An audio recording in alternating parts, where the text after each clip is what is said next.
Start. Mr. Speaker, sir, I rise to speak on the budget presented by our Honorable Finance Minister.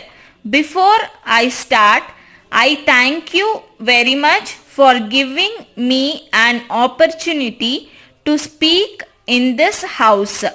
There are many important issues to discuss, but considering the time, I wish to speak only on some issues.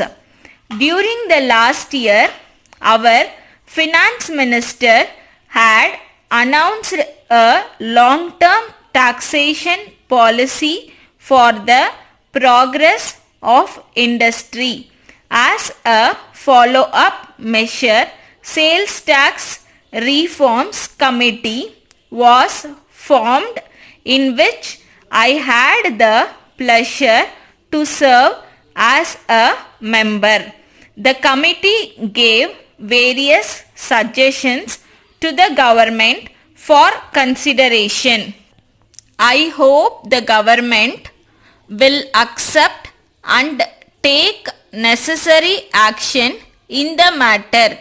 Now, I would like to speak on power projects. The economy of a state depends on the availability of adequate electric power. Power development involves high investment and long time. It also calls for a good planning and a long-term approach. It was realized that the state should try to achieve self-sufficiency in power generation, and this objective can be achieved only by evolving a large number of power schemes.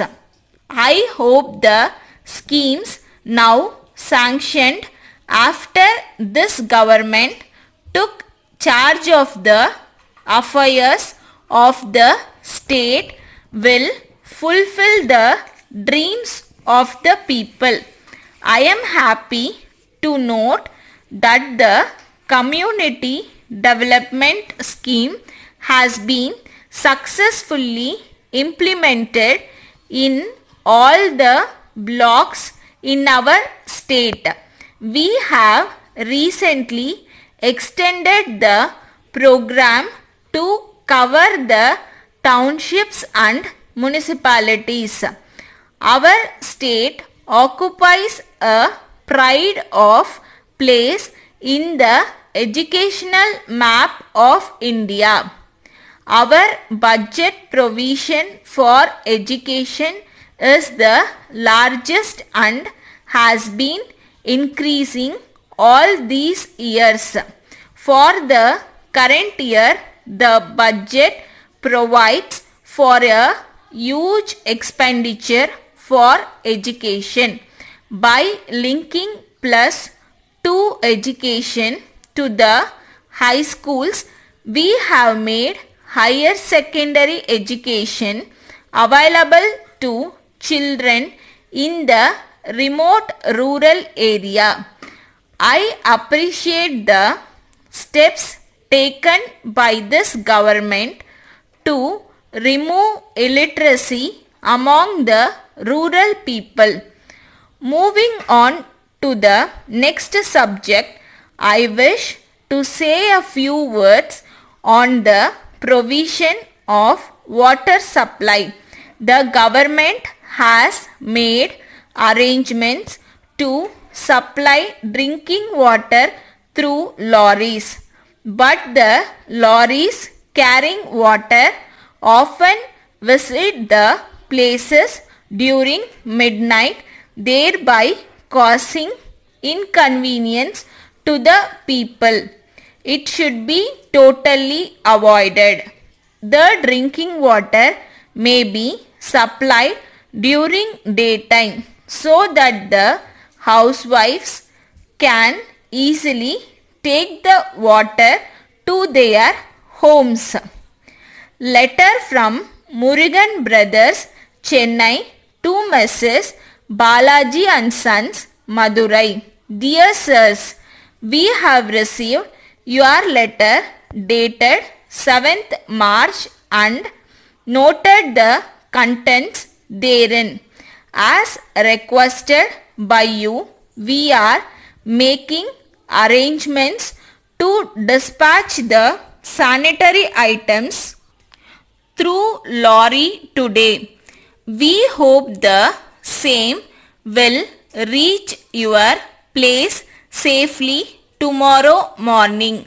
On opening the packages, if you find any of the items broken, please inform about the same to us so that we can supply new ones.